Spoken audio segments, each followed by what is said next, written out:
Hi there, it's Matt here, and welcome back to the podcast. Today, we're going to dive into a corner of medical science that, on its surface, feels deeply counterintuitive, almost like a medical hoax. It's the story of sleep, or rather, the deliberate lack of it, as a potential antidote for one of humanity's most pervasive afflictions: depression. What if I told you that one way to mend a broken mind was to keep it awake? You'd probably look at me sideways. I've spoken at length on the virtues of a good night's rest for mental health. Yet, for over 4 decades, a small dedicated band of researchers and clinicians has been poking at this paradox.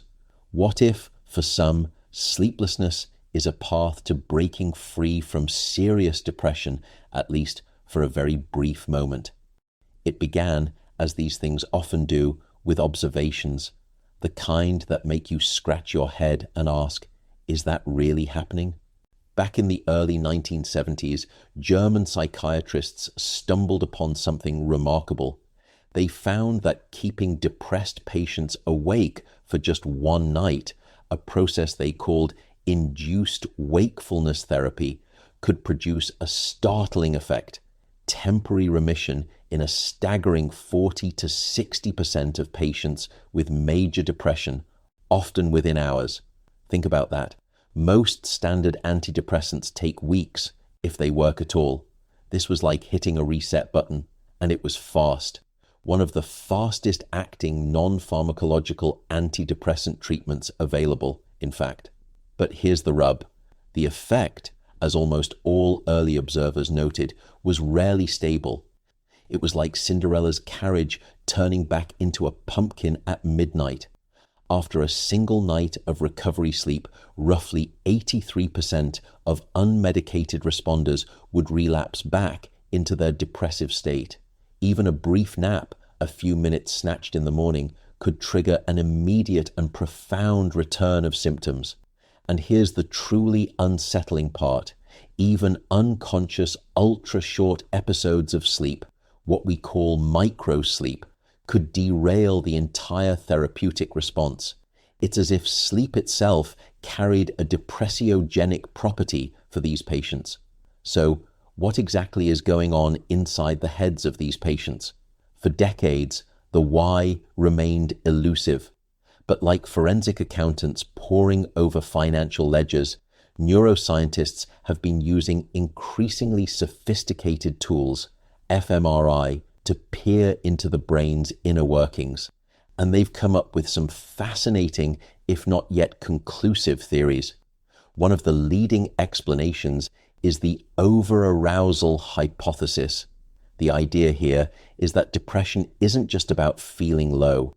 It's associated with a pathological increase in physiological arousal, and somehow sleep deprivation works by de-arousing these patients.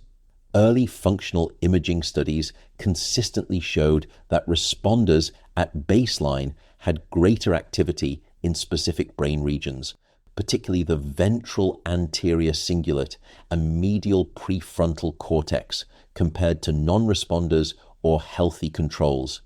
After sleep deprivation, this hyperactivity decreased specifically in responders. It was like a hyperactive engine finally throttling down. A partner of today's podcast is the wonderful Branch Basics. Branch Basics are a small company with a big mission, founded by 3 women who went through serious health challenges and realized that one of the most powerful revolutions they could make was removing toxins from their everyday environment. That journey led them to create safer, human-friendly cleaning products, not to start a business, but to start healing. That story of Branch Basics is what made me so excited to bring them on as a partner. Supporting small businesses with a real purpose that are making a positive impact on the world is something I care about. And the product? I use their Branch Basics concentrate, which is a fragrance-free, plant and mineral-based, and somehow strong enough to cut grease in the kitchen, but gentle enough for baby toys and fresh produce. It's simple, it's safe, and it works, and it's not going to harm me. Hashtag love them. So please support them and check them out at branchbasics.com/Matt Walker and use code Matt Walker for 15% off. Again, that's branchbasics.com/Matt Walker, code Matt Walker. More recently, the spotlight has turned to the amygdala, that almond-shaped emotional processing center deep in the brain. One study using fMRI found that responders had significantly greater baseline blood flow in both the right and left amygdalae than non-responders. And after partial sleep deprivation, in responders, that amygdala blood flow decreased, mirroring the reduction seen with successful antidepressant treatments. But for non-responders, the right amygdala actually increased perfusion, almost as if they were reacting negatively to the lack of sleep. This too lines up with the overactivation hypothesis. Adding another layer of complexity, research has shown that sleep deprivation doesn't just affect negative emotional processing, it also amplifies reactivity in the brain's mesolimbic reward networks, the circuits associated with pleasure and motivation. Regions like the ventral tegmental area and the striatum show amplified responses to pleasure-evoking stimuli. This is fascinating because it suggests a bidirectional nature of affective imbalance caused by sleep loss, affecting both positive and negative emotional processing. It's as if the emotional thermostat gets thrown wildly out of whack, but in a way that, for some depressed patients, temporarily biases them towards feeling positive. This amplified reward reactivity was linked to enhanced connectivity in early visual processing and limbic regions, though crucially with reduced coupling with the medial frontal and orbitofrontal regions, areas critical for rational appraisal and control. A partner and sponsor of today's podcast is Shopify. Let me share the link right away. Shopify.com/Matt Walker. As someone who spends his days researching sleep, the idea of selling merch felt, well, rather daunting. But I kept getting asked if I had t-shirts or gear.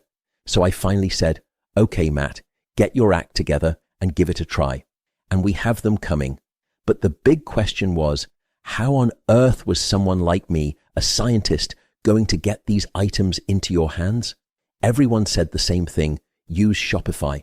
It turns out, even me, an analog man in a digital world, was able to do it without any learning curve.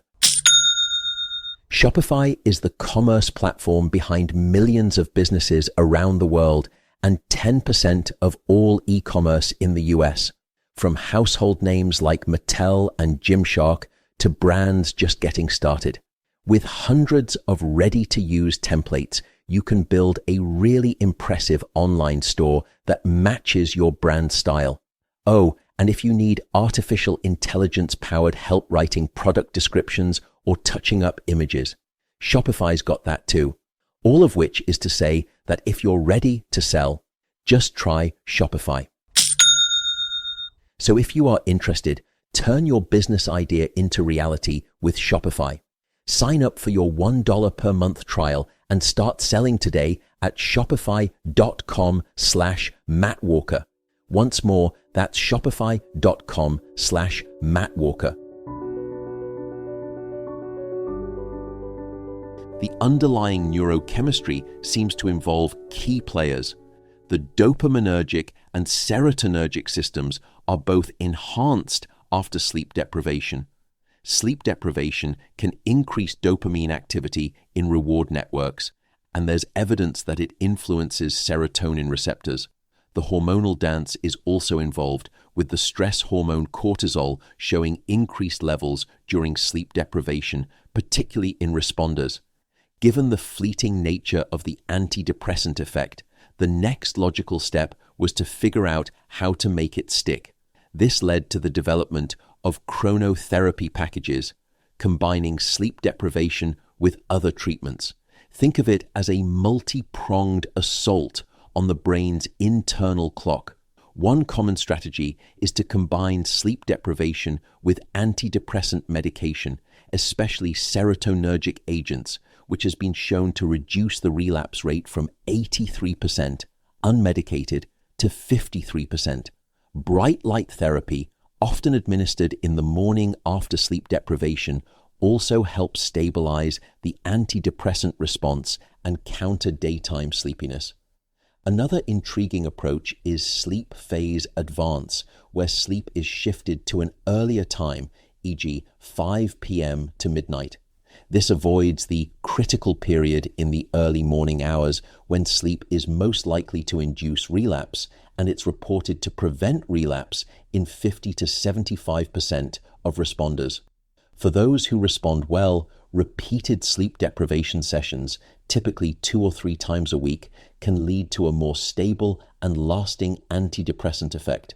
Even transcranial magnetic stimulation has been explored as an adjunctive treatment, though results here remain inconsistent.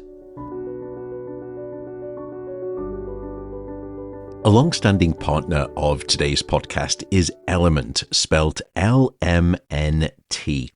Element is a sugar-free electrolyte mix, and for me, it was the sugar-free part of that made me start using it quite some time ago. Beyond having the electrolytes in the right balance, the other reason I'm a fan of Element is that it's scientific. And if you look at the people who created the company, you'll find some pretty heavy-hitting physiology, biochemistry, and pharmacology knowledge that is baked into the product. And again, all of that comes without any sugar. I am a devotee of their product. I really do use them. I know people will say that on these ad reads. I use it every single day for my workout. I put it in my protein shakes afterwards. I do use it. Also, by the way, Element has just recently brought back the chocolate medley range, which you can have essentially your electrolytes hot. And in the trio of flavors, there is chocolate mint, chocolate chai, and also my favorite, chocolate raspberry.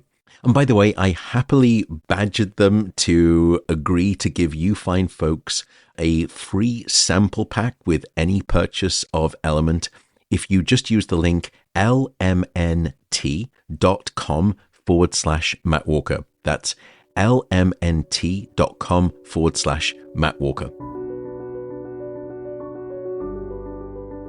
Now, all of this sounds promising, doesn't it? A rapid, non-pharmacological option with strategies to maintain the effect. So, why isn't sleep deprivation a frontline treatment everywhere? This is where the story takes another turn, a more sober assessment from the latest scientific consensus.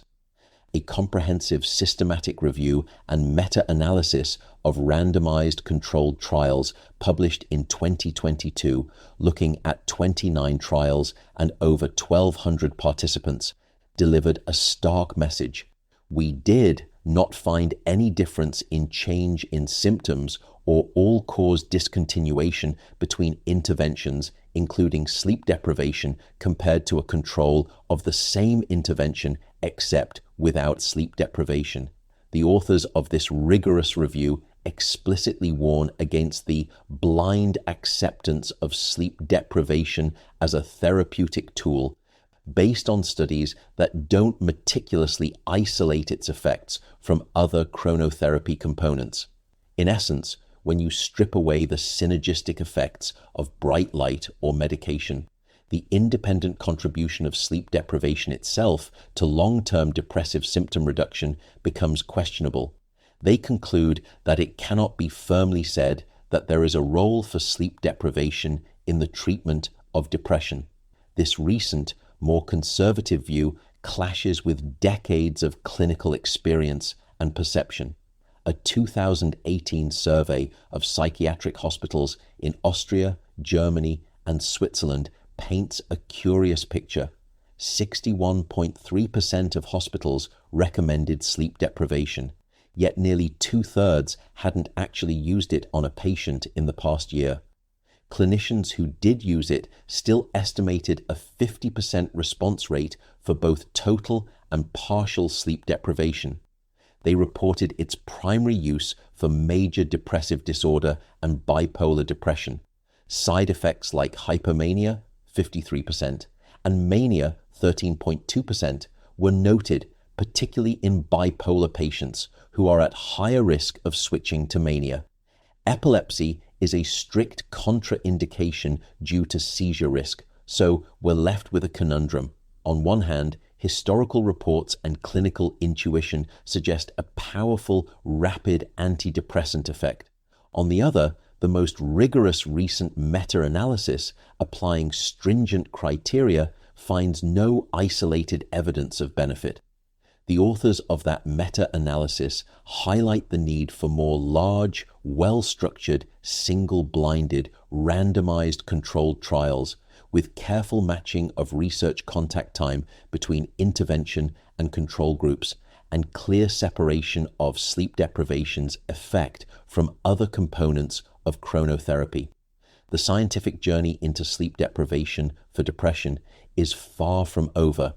It's a story of a fascinating rapid-fire phenomenon that defies simple explanation, a potential key hidden in plain sight, struggling to prove its mettle under the unforgiving gaze of modern scientific rigor. The dream, or rather the waking dream, of a fast-acting non-pharmacological treatment for depression remains elusive, but the pursuit continues, fueled by the compelling, albeit transient, glimmers of hope it has offered for so many years. And with that, I'll bid you a good night. I hope you sleep well, and I will see you in the next episode. Thanks so much again for listening. I really do appreciate it.